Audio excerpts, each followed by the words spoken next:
네, 안녕하세요. 오늘은 목요일입니다. 사도행전 15장 12절부터 29절까지인데요. 이방인들에게 복음이 전파되면서 이제 이방인 그리스도인들이 생겨나게 되었습니다. 처음에는 유대인 그리스도인들만 있었는데요. 그들과 다른 점이 있었죠. 유대인의 경우에는 그 이전에 받았던 율법들을 지키며 살아오는 가운데 예수 그리스도를 만나게 된 겁니다. 그래서 그 이전에 있었던 율법을 버리지 않고 예수 그리스도에 대한 믿음을 추가시키는 개념으로 구원을 이해했던 일부 유대인들이 있었습니다. 물론 예수 그리스도를 통한 믿음만으로 구원이 된다는 걸 깨달은 그런 유대인들도 많이 있었지만 그렇지 않은 이전의 전통에 계속해서 이끌려가고 있었던 유대인 그리스도인들도 있었기 때문에 이제 그 이방인 그리스도인들과 유대인 그리스도인들 사이에 말하자면 어떤 삶의 모습의 차이가 나게 된 거예요. 예수 그리스도를 믿는다라는 믿음만은 공통적이지만 율법에 따라 그래도 정결하게 사는 생활 모습이 있었던 유대인들과 그들이 보기에는 너무나도 음란하고 부정하게 살고 있었던 그 이방인들 사이에 충돌이 일어나기 시작을 한 겁니다. 이런 문제들을 같은 교회 내에서 발견하게 되었을 때 어떻게 해야 되는 거예요? 왜 교회에 이런 문제가 터지는가? 그럼 저런 이방인 그리스도인들은 성결하지 못하고 거룩하지 못하니 그리스도인들이라고 부르기는 조금 마땅치 않다 해서 내쫓아야 되는 게 아니고 그게 문제일 수 있어요. 그리고 믿음의 눈으로 볼 때 또 아닐 수도 있어요. 그것이 실제로 문제이건 아니건 간에 어찌되었건 그 교회 내에서 이런 충돌이 생겼을 때에는 일단 문제인 거예요. 이럴 때 왜 교회 내에 문제가 생기는가에 대해서 집중할 것이 아니라 그걸 어떻게 해결해야 되는지 성숙한 문제 해결의 태도가 교회에는 필요한 겁니다. 중요한 것은 그 교회 내 모든 구성원들의 의견을 잘 모으는 것이고 그만큼 중요한 것이 바로 리더들의 그 교회 리더들 또 그 공동체 리더들의 그런 결정과 더 중요한 건 그들의 태도입니다. 수용하고 일단 들어보려는 그들의 태도인 거죠. 어제 말씀까지 그 예루살렘 공의회에 바로 그 문제 해결을 위한 회의가 예루살렘에서 열렸는데 그 회의에서 베드로가 앞에 나서서 바울을 변호하는 그런 내용이었었는데요. 오늘 말씀 첫 절에서는 바울과 바나바가 이제 직접 말을 하고 다른 회중들이 그거를 듣습니다. 사도행전 15장 12절 온 회중이 조용해지면서 바울과 바나바가 하는 말을 귀 기울여 들었습니다. 그들은 자신들을 통해 하나님께서 행하신 표적과 기사를 이야기했습니다. 온 회중이 조용해졌다 그랬어요. 개역개정에서는 온 무리가 가만히 있었다 그랬는데요. 어떻게 그럴 수가 있느냐? 이방인 그리스도인들 그래도 아무리 이방인이어도 그리스도인이면은 지켜야 될 것이 있지. 뭐 이렇게 얘기하면서 손가락질하거나 또는 소리를 고래고래 지르는 것이 아니라 잘 들었다는 거예요. 이런 것이 바로 이제 문제 해결의 시작인데요. 여기 벌써 이제 성숙한 모습이 보이고 있는 겁니다. 우리가 이제 배워야 될 그럴 부분인데요. 바울과 바나바가 하는 말을 귀 기울여 경청을 했다는 거예요. 회의가 열리자 처음에 베드로가 바울을 지지했고 이제 바울 바나바가 직접 이방인에게 복음이 전해진 그 이야기를 지금 하고 있는 건데요. 이방인에게 복음이 전해졌기 때문에 지금 생긴 문제들이에요. 그러니까 이것이 바로 우리 얘기를 하는 거라고요. 유대인들의 하나님, 유대인들의 예수 그리스도를 벗어나서 이제 이방인의 하나님, 유대민족이 아닌 한민족의 하나님, 또 다른 민족의 하나님, 즉 그 하나님 또 그들이 믿는 예수 그리스도에 대해서 이야기하고 있는 거예요. 이게 지금 감동적인 이야기죠. 그런데 12절 두 번째 문장에서요. 좀 하나 수정할 것이 있습니다. 말씀을 수정한다는 게 좀 웃기죠. 한번 볼게요. 그들은 자신들을 통해 하나님께서 행하신 표적과 기사를 이야기했습니다. 그랬는데요. 지금 제가 읽고 있는 것은 우리말 성경 버전인데 여기 우리말 성경 번역에서 한 말을 지금 아주 중요한 걸 좀 빼놨어요. 개역개정 번역에선 있는데요. 무슨 말이 빠졌냐면요. 그들은 자신들을 통해서 즉 바울과 바나바는 자신들을 통해서 하나님께서 행하신 표적과 기사를 이야기했습니다. 그 하나님께서라는 말 앞에, 즉 자신들을 통해서라는 말 뒤에 이방인 중에서라는 말이 들어가야 돼요. 그러니까 바울과 바나바가 지금 모든 이야기를 했다는 것이 아니라 이방인 중에서 하나님께서 그 이방인들을 백성으로 끌어안기 위해서 그들에게 보여준 표적과 기사를 이야기했다라는 거거든요. 여러분도 혹시 우리말 버전 가지고 계신 분들은 자신들을 통해 다음에 이방인 중에서라고 써놓으시면 좋겠습니다. 13절, 그들이 이 이야기를 마치자 야고보가 받아 말했습니다. 형제들이여 내 말을 들어보십시오 라고 시작하는 이 연설이 쭉 길게 되어서 거기 21절까지가 야고보의 연설입니다. 상당히 많은 분량을 지금 야고보의 그 연설로 지금 할애를 하고 있는데요. 여기서 이 야고보가 누군가요?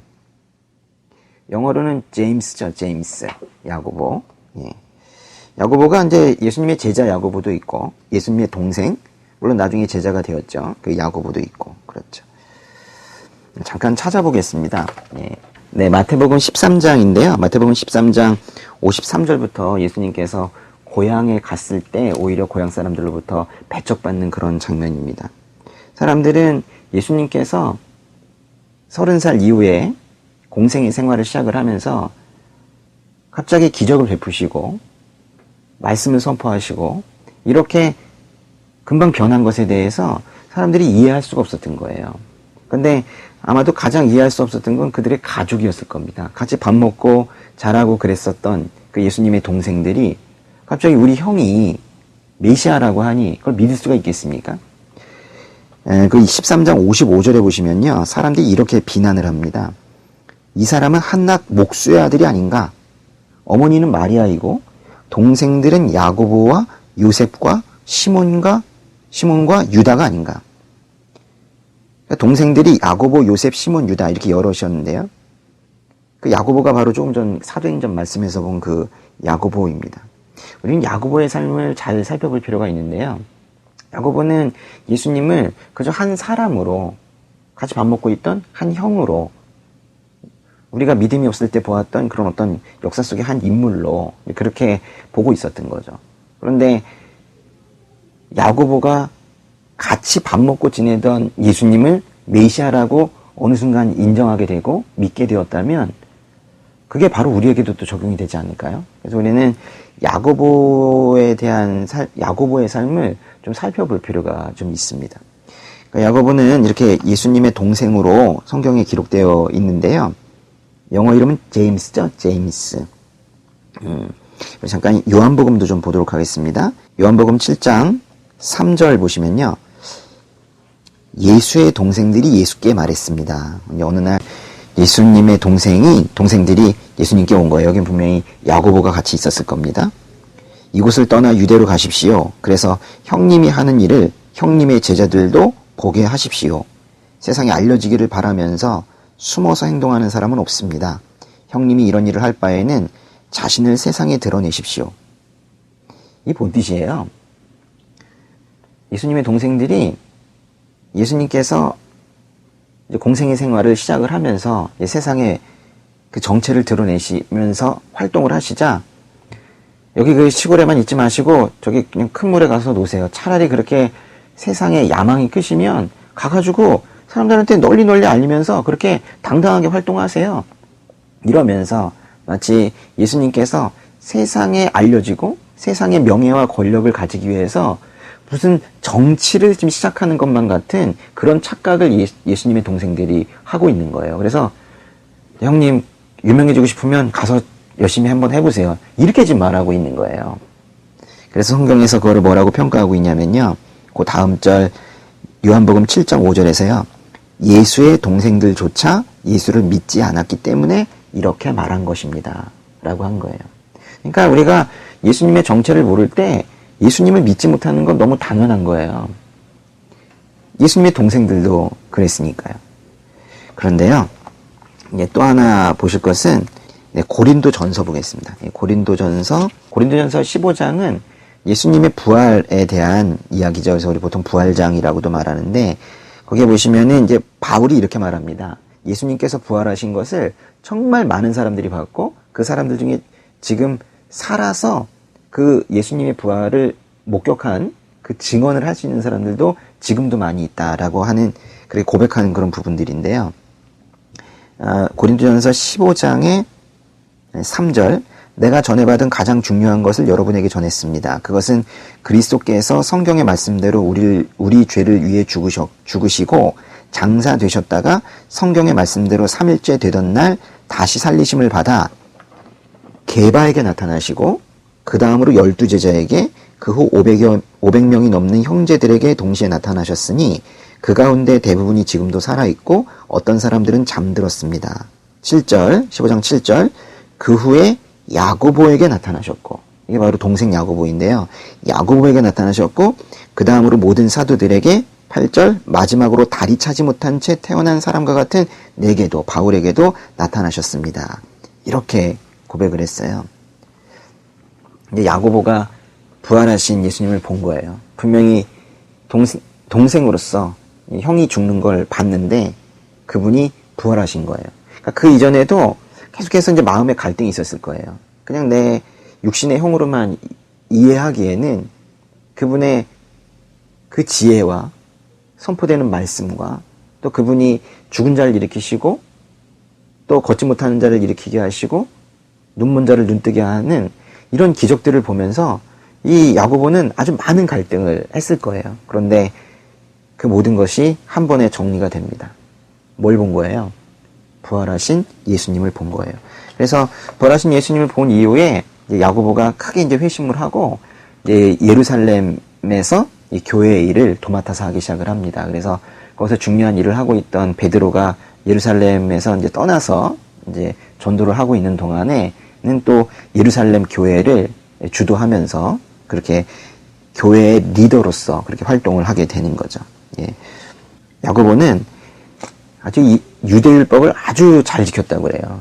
잘 지켰다는 표현보다 아주 엄격하게 지킨 그런 사람으로 유명합니다. 그래서 야고보서에도 보면은 행위에 대한 부분이 나오는데 그렇다고 해서 행위로 구원받는다는 걸 말하는 것이 아니라 예수 그리스도로 거듭난 사람들은 그것이 행위로서 증명되어야 되지 않는가라는 표현들을 그래서 야고보에서 많이 하고 있는 거예요.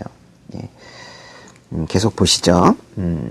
14절, 하나님께서 자기 이름을 위해 처음에 어떻게 이방 사람들 가운데 백성을 불러내 찾아오셨는가를 시몬 베드로가 말해 주었습니다. 이 우리나라 성경에서는 시몬 베드로라고 번역을 했고 또 개역개정에서는 시므온이라고 했는데요. 같은 사람입니다. 시므온이 시몬 베드로예요. 14절의 말씀이 참 놀라운데요. 하나님께서 자기 이름을 위해 처음에 어떻게 이방 사람들 가운데 백성을 불러내 찾아오셨는가. 그러니까 자기 이름을 위한 백성. 거기 자기 이름을 위해에다가 한번 동그라미 쳐보세요. 그리고 백성에다가. 이거는 관용구거든요. 자기 이름을 위한 백성. 자기 이름이라는 건 하나님의 이름이잖아요. 하나님의 이름을 위한 백성. 하나님을 위한 백성. 하나님의 영광을 위한 백성이라는 뜻인데요. 하나님의 영광을 위해서 하나님께서 선택한 백성을 말하는 겁니다. 구약성경에서 하나님을 위한 백성, 하나님의 이름을 위한 백성이라는 표현은 이스라엘을 말하는 거예요. 근데 지금 야고보는 이 구약성경에서 그렇게 흔히 나오는 그 표현, 자기 이름을 위한 백성이라는 이스라엘을 지칭하는 이 표현을 지금 누구에게 쓰고 있냐면 어떻게 이방 사람들 가운데 백성을 불러내 찾아오셨는가. 그래서 이것을 이방 사람들에게 지금 쓰고 있는 거예요. 지금 아주 놀라운 이야기입니다. 그러니까 구약성경의 그 이스라엘을 지금 신약에서 어떻게 해석하고 있는지를 그리스도인이 구약성경을 어떻게 보아야 하는지를 지금 말해주고 있는 거예요. 15절, 예언자들의 말씀도 이것과 일치합니다. 기록되기를 16절, 이 일 후에 내가 돌아와 다윗의 무너진 장막을 다시 지을 것이다. 폐허가 된 것을 내가 다시 짓고 내가 회복시킬 것이다. 17절, 그러면 남은 사람들과 내 이름으로 일컬음 받는 모든 이방 사람들이 주를 찾을 것이다. 18절, 이것은 오래전부터 이 일을 알게 해주신 여호와의 말씀이다 라고 했습니다. 네, 야고보가 연설을 하면서요, 지금 아모스서를 지금 인용을 하고 있거든요. 아모스서 9장 11절부터 12절까지의 말씀인데, 아모스서 9장 11절과 12절과 지금 인용이 된 이 말씀을 비교해보면 한 가지 다른 점이 있어요. 어떤 부분이 다르냐면요. 17절에 남은 사람들이라고 했는데요. 그 아모스서에서는 남은 에돔을 말하거든요. 에돔. 어떤 한 민족을 말하고 있는데, 여기 지금 남은 사람들, 이방 사람들 다 이방 사람들을 지금 얘기하고 있는 겁니다. 다윗의 무너진 장막이란 말이 있죠. 거기 한번 동그라미 쳐보실까요? 또 16절에 내가 회복시킬 것이다. 회복이란 말에 동그라미 쳐볼까요? 그러니까 다윗의 무너진 장막을 다시 지을 것이고 폐허가 된 것을 내가 다시 짓고 내가 회복시킬 것이다. 말씀을 보실 때 다윗의 집 또는 다윗의 장막이 무너졌다. 근데 그것이 다시 세워진다. 다시 회복이 된다. 라는 것이 나오면 이렇게 해석하시면 돼요. 다윗의 장막이 회복된다. 이것은 메시아가 온다. 메시아가 오신다라는 뜻이에요. 그러니까 이것이 바로 예수님이 오신다라는 뜻이에요. 다윗의 무너진 장막이 단순히 집이 다시 서는 정도 수준이 아니라 이것은 영원한 회복을 말하는 거예요. 그래서 성경을 보실 때 다윗의 집이 다시 재건이 된다라고 생각하시면 이게 바로 예수님 오신다라는 것으로 여러분이 아시면 됩니다. 19절 그러므로 내 판단으로는 우리가 하나님께 돌아오는 이방 사람들을 괴롭게 해서는 안 된다고 생각합니다. 그러니까 율법으로 그들을 괴롭게 하지 말라는 거예요. 다만 그러나 하나 정도는 좀 지켜줬으면 좋겠는데 라고 하면서 말하기를 우상으로 더러워진 음식과 음행과 목 메어 죽인 짐승의 고기와 피는 멀리하라고 편지하는 것이 좋겠습니다. 오래전부터 모세 율법이 각 도시에 전해져 안식일마다 회당에서 그것을 읽고 있기 때문입니다. 지금 딱 4가지를 요구를 하고 있는데요. 뭔가요? 우상으로 더러워진 음식을 먹지 않는 것은 좋겠다. 또 음행하지 않으면 좋겠다. 목매어 죽인 짐승의 고기를 먹지 않으면 좋겠다. 피를 마시지 않으면 좋겠다. 라고 말하는 거예요.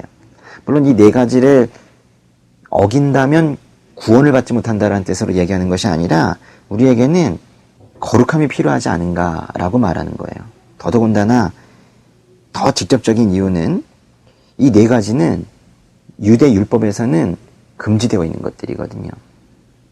유대 율법에서 아주 강하게 강조하고 있는 그런 율법들인데 이것을 당시에 21절에 보시면 오래전부터 모세 율법이 각 도시에 전해져 안식일마다 회당에서 그것을 읽고 있기 때문입니다 라고 했는데 그것을 읽고 있었던 말 그대로 말하자면 의식법을 지키며 사는 유대인들의 경우에는 이 4가지를 행하고 있는 음행하고 피를 마시고 하는 것을 그것을 받아들이기가 좀 어려웠던 거죠. 그래서 여기에서 이 4가지는 좀 지켜줬으면 좋겠다라고 야고보가 지금 부탁을 하는 것은 이방인들과 또 그런 율법적인 전통 속에 살고 있었던 유대인들 사이에 어떤 교제를 잘하게 하기 위해서 그들이 만나서 괜한 불필요하게 충돌하는 것을 막기 위해서 그래서 이런 권고를 지금 하고 있는 겁니다. 그러니까 이것은 교리가 아니에요. 복음도 아닙니다. 이런 것들을 뭐라고 하냐면 운영의 지혜인 거죠. 22절에요. 그러자 사도들과 장로들과 온 교회는 다 모였네요. 몇몇 사람들을 뽑아 바울과 바나바와 함께 안디옥으로 보내기로 결정했습니다.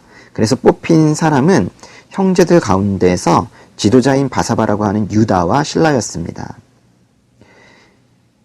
바울과 바나바를 이제 안디옥으로 다시 돌려보내면서 이 결정사항을 돌려보낼 때 그것에 대해서 뭔가 증인으로서, 확증으로서 이것이 예루살렘 공의회의 결정이다라는 것을 확증시켜줄 또 2명을 같이 보내는데요. 유다라는 사람과 실라라는 사람을 보냅니다. 이 바사바라고 하는 유다는 여기 이외에는 뭐 더 이상 나오는 부분이 없고요. 그 실라에 대해서는 이제 나중에도 계속 나옵니다. 이게 나중에 바울의 선교 동역을 하는 그런 바로 실라인데요. 그 데살로니가 전서 시작하는 부분에 가면 실루아노라는 사람이 나오는데 그 사람이 바로 이 실라입니다. 23절에요. 그들은 그 사람들 편에 다음과 같은 편지를 보냈습니다. 그 다음이 다 편지 내용인데요. 여러분의 형제인 사도들과 장로들이 안디옥과 시리아와 길리기아에 있는 이방의 형제들에게 문안드립니다. 아주 전통적인 편지 형식을 쓰고 있는데요. 거기 시리아 있잖아요. 시리아 안에 있는 수도가 바로 안디옥이고 그 안디옥이라는 도시 바로 위쪽에 있는 지역 이름이 바로 길리기아입니다. 24절 예, 우리 가운데 어떤 사람이 여러분에게 가서 우리가 시키지도 않은 말을 해서 여러분을 괴롭히고 여러분의 마음을 아프게 했다는 소식을 들었습니다. 말하자면 율법주의에 빠진 유대인들 몇 명이 달려간 거예요. 안디옥으로 달려가서 이방인들 너희들 믿음이면 충분하다고? 아니야, 율법을 지켜야지, 이렇게 말했는데 그 사람들은 지금 예루살렘 교회의 지도자들도 아니었고 예루살렘 교회에서 즉 본 교회에서 승인해 준 사람들도 아니었는데 그들 마음대로 자의적으로 가서 이방인 그리스도인들을 지금 괴롭히고 마음을 아프게 했다, 미안하다, 지금 그렇게 얘기하고 있는 거예요. 아마도 여기 나오는 우리 가운데 어떤 사람이 달려갔다 그랬는데 시키지도 않은데 달려간 그 사람들이 바로 그 어제 말씀에 15장 1절에 있는 그 사람들일 거예요. 유대에서 몇몇 사람들이 안디옥으로 내려와 형제들을 가르쳤는데 모세가 가르친 관례에 따라 할례를 받지 않는다면 구원을 받지 못한다라고 했습니다. 여기 나오는 유대에서 온 몇몇 사람들이 바로 보내지도 않은 그 사람들일 겁니다. 또 어제 말씀에서 15장 5절에 보시면은 그때 바리새파에 속해 있다 신자가 된 몇몇 사람들, 이 바리새파는 아주 율법을 강조하는 그런 파인데요. 그 바리새파에 속해 있다 신자가 된 몇몇 사람들이 또한 지금 말하고 있는 사도행전 15장 24절에 우리 가운데 어떤 사람일 거예요. 시키지도 않은 말을 해서 괴롭히고 마음을 아프게 해서 미안하다 한 거죠. 교회의 질서를 지키는 것은 매우 중요합니다. 교회의 공동체가 정식으로 보내지도 않았는데 지도자들이 또 승인하지도 않았는데 가서 또 다른 공동체에 가서 허튼 또는 거짓된 또는 좀 왜곡된 이런 다른 복음을 전하고 있다면 그것은 문제가 있는 거죠. 25절에 그래서 우리가 몇 사람을 뽑아 사랑하는 우리의 형제 바나바와 바울과 함께 여러분에게 보내기로 우리 모두 합의했습니다. 바나바와 바울은 우리 주 예수 그리스도의 이름을 위해 목숨을 건 사람들입니다. 그러므로 우리의 이 편지 내용이 사실임을 분명히 말해줄 두 사람 유다와 실라를 보냅니다. 28절 꼭 필수적인 사항 몇 가지 외에는 여러분에게 아무 짐도 지우지 않으려는 것이 성령의 뜻이며 또 우리의 뜻입니다. 아까 4가지 있었잖아요. 그것만 지키면 그 이외에는 아무 짐도, 아무런 율법의 짐도 멍에도 지우지 않게 하려는 것이 누구의 뜻이래요? 성령의 뜻이며 또 우리의 뜻이래요. 사람들이 거기에 모여서 온 교회가 회의를 했지만 그것이 결국 성령의 뜻이라고 이들이 확신을 하는 겁니다. 우리가 이렇게 확신할 수 있을 정도로 충분히 기도하고 충분히 주님의 마음을 살펴가며 이렇게 회의를 했을 때 우리도 이런 말을 할 수 있을 거예요. 어떤 결정을 하고 나서 이것이 성령의 뜻이며 그리고 우리의 뜻이기도 하다, 이렇게 이야기할 수 있도록 교회의 모든 정책이 흘러가야 될 겁니다. 29절에 그러면서 그 결정사항에 그 4가지 있죠. 금지한 거. 그것을 편지에도 적어주는데요. 곧 우상에게 바쳐진 음식과 피와 목매어 죽인 짐승의 고기와 음행만은 멀리하십시오. 이런 조항만 잘 지키면 되겠습니다. 평안하십시오. 이렇게 편지를 마무리했어요. 근데 조금 특이한 것은 결정할 때 이 4가지 있었고 이제 편지에도 그 4가지를 그대로 갖다 썼는데 이 4가지 순서가 좀 달라요. 잘 보시면은 그 15장의 20절에 보시면 처음에 나온 것은 우상으로 더러워진 음식 먹지 말라. 그 다음에 2번째가 바로 음행이었고요. 3번째가 목매어 죽인 짐승 고기 먹지 말라. 4번째가 피를 멀리하라 였었어요. 근데 어떤 차이점이 있나요? 29절 보시면 음행이 제일 뒤쪽으로 갔죠. 생각해보면요, 그 편지는 이제 좀 더 논리적으로 쓴 건데 음행이 이제 4번째로 가는데 앞에 3개를 보시면 3개가 정말 비슷해요. 우상에게 바쳐진 음식, 또 피, 목매어 죽인 짐승의 고기, 다 먹는 것들이죠. 더군다나 목매어 죽인 짐승의 고기 안에는 또 피가 들어있거든요. 그래서 전체적으로 보면요, 우상에게 바쳐진 음식도 피가 잔뜩 있을 수 있고 앞에 있는 거는 음식과 고기, 피 이런 것들에 대한 이야기입니다. 그런 것들 좀 주의하라. 말하자면 음식법이죠. 이 먹는 것을 주의하라 이겁니다. 근데 그중에 특별히 주의할 건 피를 먹지 말라라는 거예요. 근데 또 하나 그 3가지와 완전히 다른 한 가지가 뭐예요? 바로 음행을 하지 말라라는 겁니다. 당시에 이방인들의 경우에는 이방신 제사 과정 자체에 음행이 들어가는 경우도 있었고 이 음행이 그 말하자면 율법이 없다 보니까 기준이 없는 거예요. 그래서 음행, 음란이 아주 판을 치고 있었단 말이에요. 그래서 그거는 좀 안 하면 좋겠다. 그것은 그게 뭐 어떤 구원의 조건 이런 것들을 떠나서 그 육적 타락이 영적 타락으로 이어질 수도 있고 그것은 하나님께서 싫어하는 것이다. 근데 그걸 갖다 그래서 최소한의 요건으로 지금 요구를 하고 있는 겁니다. 그러니까 이방인들에게 다 괜찮다 한 거예요. 율법이 수백 가지 되거든요. 근데 그 중에서 거기 먹는 거 몇 가지, 그리고 음행하지 말라. 이걸 지금 강조를 하고 있는 거예요. 그러니까 성적 순결을 도덕적 기준으로 좀 삼았으면 좋겠다. 그러니까 성적 순결을 강조하는 것은 예나 지금이나 또 옛날 유대 율법이나 또 그리스도를 믿는 이 그리스도 신앙에서나 모두 중요하다는 걸 지금 말하고 있는 거예요. 그리고 맨 끝에 편지를 마무리하기를 이런 조항만 잘 지키면 되겠습니다. 평안하십시오. 그랬는데요. 저는 곧 맨 마지막 두 문장 사이에다가 한 문장을 더 집어넣고 싶습니다. 이런 조항만 잘 지키면 되겠습니다. 은혜이면 충분합니다. 평안하십시오. 구원은 오직 은혜로 또 그것에 반응하는 우리의 믿음으로 가능한 것입니다.